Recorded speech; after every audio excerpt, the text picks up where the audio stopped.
Sub inspector ಇವತ್ತು notification ಏನಾಗಿದೆ, ಇದನ್ನ ಕಂಟಿನ್ಯೂಸ್ ಆಗಿ ಅಖಿಲ ಕರ್ನಾಟಕ ರಾಜ್ಯ ವಿದ್ಯಾರ್ಥಿ ಸಂಘಟನೆಯಿಂದ ಹೋರಾಟ ಆಗಿರ್ಬೋದು, ಮತ್ತೆ ಡಿಪಾರ್ಟ್ಮೆಂಟ್ಗೆ ಫಾಲೋ ಅಪ್ ಮಾಡಿರ್ಬೋದು, ಮಿನಿಸ್ಟರ್ಸ್ಗೆ ಹೋಗಿ ಮನವಿ ಕೊಟ್ಟು ಡಿಪಾರ್ಟ್ಮೆಂಟಲ್ಲಿ ಪ್ರಿನ್ಸಿಪಲ್ ಸೆಕ್ರೆಟರಿ ಇರ್ಬೋದು, ಮತ್ತೆ PS ಕಂಟಿನ್ಯೂಸ್ ಫೋನ್ ಕಾಲ್ಸಲ್ಲಿ ಇದ್ರಿ. ಕಂಟಿನ್ಯೂಸ್ ಆಗಿ ಅಂದರೆ ನೋಟಿಫಿಕೇಶನ್ ಮಾಡಬೇಕು ಅಂತ ಹೇಳ್ಬಿಟ್ಟು ನಾವು ರೆಗ್ಯುಲರ್ ಅವರಿಗೆ ಪ್ರೆಸರ್ ಆಗ್ತಾ ಇದ್ವಿ. ಇವತ್ತು ನೋಟಿಫಿಕೇಶನ್ ಮಾಡಿದ್ದಾರೆ. ಈ ಒಂದು ನೋಟಿಫಿಕೇಶನ್ ನಾವು ಯಾವುದೇ ಕಾರಣಕ್ಕೂ KPSC ಕೊಡಬಾರ್ದು ಅಂತಲೇ ಹೇಳಿದ್ದು, ಆದರೆ ಇವತ್ತು KPSC ಕೊಟ್ಟಿದ್ದಾರೆ. KPSCಗೆ ಯಾಕೆ ಕೊಡಬಾರ್ದು ಅಂತಂದರೆ ಯಾವ ನೋಟಿಫಿಕೇಶನ್ ಇನ್ ಟೈಮ್ಗೆ ಅವ್ರು ಕಂಪ್ಲೀಟ್ ಮಾಡೋದೇ ಇಲ್ಲ. ಯಾಕೆಂದರೆ ಒಂದೊಂದು ನೋಟಿಫಿಕೇಶನ್ 2 ವರ್ಷ 3 ವರ್ಷ 4 ವರ್ಷ ತೊಗೊತಾರೆ. ಮತ್ತು ಫುಲ್ ಕರಪ್ಷನ್ ಇದೆ. ಪ್ರತಿಯೊಂದು ಕ್ವಶನ್ ಪೇಪರ್ ಲೀಕ್ ಇರ್ಬೋದು, OMR ಸ್ಕ್ಯಾಮು, ಪ್ರತಿಯೊಂದು ಹಂತದಲ್ಲೂ ಸ್ಕ್ಯಾಮ್ ಇದೆ. ಯಾವುದೇ ಕಾರಣಕ್ಕೂ KPSCಗೆ ನೋಟಿಫಿಕೇಶನ್ಸ್ ಕೊಡಲೇಬಾರ್ದು ಅಂತ ಹೇಳ್ಬಿಟ್ಟು ಸರ್ಕಾರಕ್ಕೆ ಕಂಟಿನ್ಯೂಸ್ ಆಗಿ ಪ್ರೆಸರ್ ಆಗ್ತಾ ಇದ್ದೀವಿ. ಈವನ್ ಎಕ್ಸೈಸ್ ಸಬ್ ಇನ್ಸ್ಪೆಕ್ಟರ್ ಅಷ್ಟೇ, ಏನು 265 ಪೋಸ್ಟ್ ಇದೆ, ಇದನ್ನ ಪ್ರತಿಯೊಂದು ಪೋಸ್ಟನ್ನು ಇವ್ರು ಮಾರ್ಕೊಂಡ್ಬಿಡ್ತಾರೆ. ಆ ಒಂದು ನಿಟ್ಟಿನಲ್ಲಿ KPSC ಕೆಲಸ ಮಾಡ್ತಾ ಇದೆ. ಯಾವುದೇ ಕಾರಣಕ್ಕೂ KPSC ನೋಟಿಫಿಕೇಶನ್ಸ್ ಕೊಡಬಾರ್ದು ಅಂತಲೇ ನಾವು ಒತ್ತಡ ಆಗ್ತಾ ಇರೋದು. ಈ ಒಂದು KPSCಗೆ ಏನು ಇವಾಗ ಎಕ್ಸೈಸ್ ಸಬ್ ಇನ್ಸ್ಪೆಕ್ಟ್ರು ನಾವು ನೋಟಿಫಿಕೇಶನ್ ಮಾಡಿಸೋದಕ್ಕೆ ಇಷ್ಟೆಲ್ಲ ಪ್ರಯತ್ನ ಪಟ್ಟಿದ್ದೀವಿ. ಆದರೆ ಇವರು ಒಂದೇ ರಾತ್ರಿಯಲ್ಲಿ ಹುದ್ದೆಗಳನ್ನು ಮಾರ್ಕೊತಾರೆ. ಮತ್ತು ಈ ನೋಟಿಫಿಕೇಶನ್ ಬೇಕಾದ್ರೆ 2-3 ವರ್ಷ ಆಗುತ್ತೆ. ಈಗ ಇರೋಂಥ KPSC ಸೆಕ್ರೆಟ್ರಿ ಜ್ಯೋತಿ ಮೇಡಮ್ ಏನೋ ಸ್ವಲ್ಪ ಬೇಗ ಮಾಡ್ಬೋದು ಅಷ್ಟೇ. ಅವ್ರು ಎನಿ ಮೂಮೆಂಟು ಗೌರ್ಮೆಂಟ್ ಏನಾದರೂ ತುಂಬ ಸ್ಟೂಡೆಂಟ್ಸ್ ಪರವಾಗಿ ಏನಾದರೂ ಕೆಲಸ ಮಾಡ್ತೀನಿ ಅಂದರೆ ಅವ್ರು ಯಾವಾಗ ಬೇಕಾದ್ರೂ ಟ್ರಾನ್ಸ್ಫರ್ ಮಾಡಿಬಿಡ್ತಾರೆ.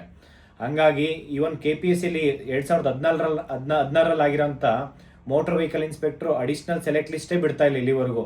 ಸುಮಾರು 50 ಜನ ಹುಡುಗರು ಅವ್ರು ಗೋಳು ಕೇಳೋಕ್ಕಾಗ್ತಾ ಇಲ್ಲ. ಬೆಳಗ್ಗೆ ಎದ್ದು ಡಿಪಾರ್ಟ್ಮೆಂಟು ಅಲ್ದಾಡೋದಿದೆ. ಇವನ್ ಕೋರ್ಟ್ ಆರ್ಡರ್ ಇದೆ ಅಡಿಷ್ನಲ್ ಸೆಲೆಕ್ಟ್ ಲಿಸ್ಟ್ ಬಿಡಿ ಅಂತೇಳಿ, ಆದರೂ ಬಿಡ್ತಾ ಇಲ್ಲ. ಅಂಥದ್ದು KPSCಗೆ ಯಾಕೆ ನೋಟಿಫಿಕೇಶನ್ ಕೊಡಬೇಕು? ಯಾವುದೇ ಕಾರಣಕ್ಕೂ KPSCಗೆ ನೋಟಿಫಿಕೇಶನ್ಸ್ ಕೊಡಲೇಬಾರ್ದು. ಇದು ಪ್ರತಿಯೊಬ್ಬರು ವಿದ್ಯಾರ್ಥಿಗಳ ಆಗ್ರಹ ಇದೆ. ಯಾಕೆ ಅಂತಂದರೆ ಅಲ್ಲಿ ಆಗ್ತಾ ಇರೋಂಥ ಭ್ರಷ್ಟಾಚಾರ, ಅಲ್ಲಾಗ್ತಾ ಇರೋಂಥ ಕರಪ್ಷನ್ ಬೇರೆ ಇನ್ನೆಲ್ಲೂ ಆಗ್ತಾ ಇಲ್ಲ. ನಾವೇ ಕೊಟ್ಟಿದ್ದೀವಿ. ಈಗ ರೀಸೆಂಟ್ಲಿ ಒಬ್ಬರು FIR ಮಾಡಿಸಿದ್ವಿ, ಅವ್ರನ್ನ ಇವನ್ JC ಕಳಿಸಿದ್ದಾರೆ. ಹಂಗಾಗಿ ಯಾವುದೇ ಕಾರಣಕ್ಕೂ KPSCಗೆ ಯಾವ ನೋಟಿಫಿಕೇಶನ್ಸ್ ಕೊಡಬಾರ್ದು, ಇದನ್ನು KAಗೆ ಕೊಡಬೇಕು ಅಂತ ಹೇಳ್ಬಿಟ್ಟು ನಾವು ಒತ್ತಡ ಇರ್ತೀವಿ. ಮತ್ತು ಈ ಹಿಂದೆ ತುಂಬ ಜನ ರೂಮರ್ಸ್ ಹೇಳ್ತಿದ್ರು ನಿಮಗೆ, ಅಂದರೆ 50-60 ಪೋಸ್ಟ್ ಅಷ್ಟೇ ನೋಟಿಫಿಕೇಶನ್ಸ್ ಆಗೋದು, ಹಂಗೆಲ್ಲ ಇಲ್ಲ. ನೋಟಿಫಿಕೇಶನ್ಸ್ ಯಾರಿಗೆಲ್ಲ PSI ಆಗಲ್ಲ ಅಂಥವ್ರಿಗೆಲ್ರಿಗೂ ಎಕ್ಸೈಸ್ ಸಬ್ ಇನ್ಸ್ಪೆಕ್ಟ್ರು ಹೈಟ್ ಕಡಿಮೆ ಇದ್ದವ್ರಿಗೆ ಈ ಒಂದು ನೋಟಿಫಿಕೇಶನ್ಸ್ ಮಾಡಿಸ್ಕೊಟ್ಟಿದ್ದೀವಿ. ಸಾಕಷ್ಟು ಪ್ರಯತ್ನ ಪಟ್ಟಿದ್ದೀವಿ ನೋಟಿಫಿಕೇಶನ್ ಮಾಡಿಸೋದಕ್ಕೆ.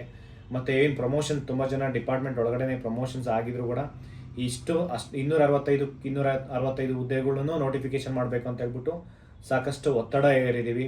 ಇದಕ್ಕೆ ಸಹಕರಿಸಿದಂಥ ಎಲ್ರಿಗೂ ಅಷ್ಟೇ ಧನ್ಯವಾದ ಹೇಳ್ತೀನಿ. ಮತ್ತು ಈವನ್ ನೋಟಿಫಿಕೇಶನ್ಸ್ ಆಗಲ್ಲ, ಈವನ್ PC ನೋಟಿಫಿಕೇಶನ್ಸ್ ಅಷ್ಟೇ. ಎಷ್ಟೋ ಜನ ನೋಟಿಫಿಕೇಶನ್ ಆಗದೆ ಇದ್ದಾಗ ಸುಮಾರು 1 ತಿಂಗಳು ಮುಂಚೆ, ಇಲ್ಲ ಆಗಸ್ಟಲ್ಲಿ ಆಗುತ್ತೆ, ಇನ್ನು ಈ ವರ್ಷ ಆಗೋದೇ ಇಲ್ಲ ಅಂತ ಹೇಳ್ಬಿಟ್ಟು ಒಂದಷ್ಟು ಜನ ಅಂದರೆ ಟೆಲಿಗ್ರಾಮು, ಯೂಟ್ಯೂಬಲ್ಲಿ ಹೇಳಿರೋಂಥದ್ದು ನೀವು ನೋಡಿದ್ದೀರಾ. ಬಟ್ ಆದರೆ ಪೊಲೀಸ್ ಕಾನ್ಸ್ಟೇಬಲ್ ಹುದ್ದೆಗಳನ್ನು ನಾನು ನಿಮ್ಗೆ ಹೇಳ್ತಾ ಇದ್ದೀನಿ, ತುಂಬ ಜನ ಪೋಸ್ಟ್ಪೋನ್ ಮಾಡಬೇಕು, PC ನೋಟಿಫಿಕೇಶನ್ಸ್ ಎಕ್ಸಾಮ್ಸ್ ಪೋಸ್ಟ್ಪೋನ್ ಆಗಬೇಕು. ನಾನು ಮೊದಲಿಂದ ಹೇಳ್ತಾ ಇದ್ದೆ, ಸುಮಾರು 2-3 ತಿಂಗಳಿಂದ ಫಾಲೋ ಅಪ್ ಮಾಡಿಕೊಂಡು ಇದೇ ಟೈಮಿಗೆ ನೋಟಿಫಿಕೇಶನ್ಸ್ ಆಗುತ್ತೆ, ಇವಾಗಲೇ ಎಕ್ಸಾಮ್ಸ್ ಆಗುತ್ತೆ ಅಂತ ಹೇಳ್ಬಿಟ್ಟು.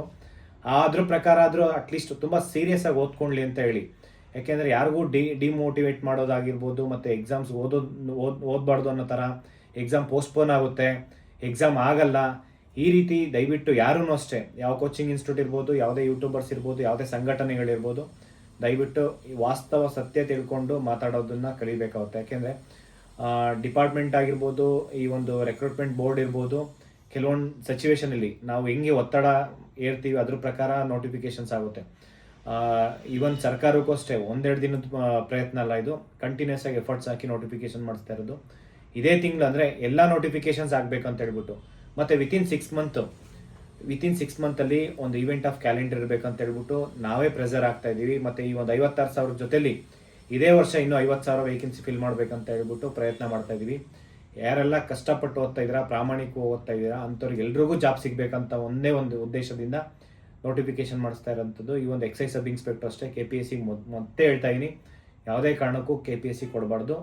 ನಾವು ಪ್ರಯತ್ನ ಪಟ್ಟು ಈ ಒಂದು KA ಕೊಡ್ಸೋಂಥ ಕೆಲಸ ನಾವು ಮಿನಿಸ್ಟರ್ ಆಗಿರ್ಬೋದು, ಡಿಪಾರ್ಟ್ಮೆಂಟ್ ಆಗಿರ್ಬೋದು ಹೋಗಿ ಮನವಿ ಕೊಟ್ಟು ನಾವು ಪ್ರಯತ್ನ ಮಾಡ್ತೀವಿ.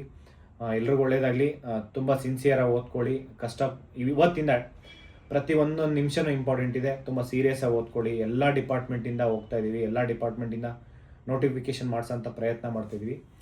ಎಲ್ರಿಗೂ ಒಳ್ಳೆಯದಾಗಲಿ. Thank you so much. ನಮಸ್ಕಾರ.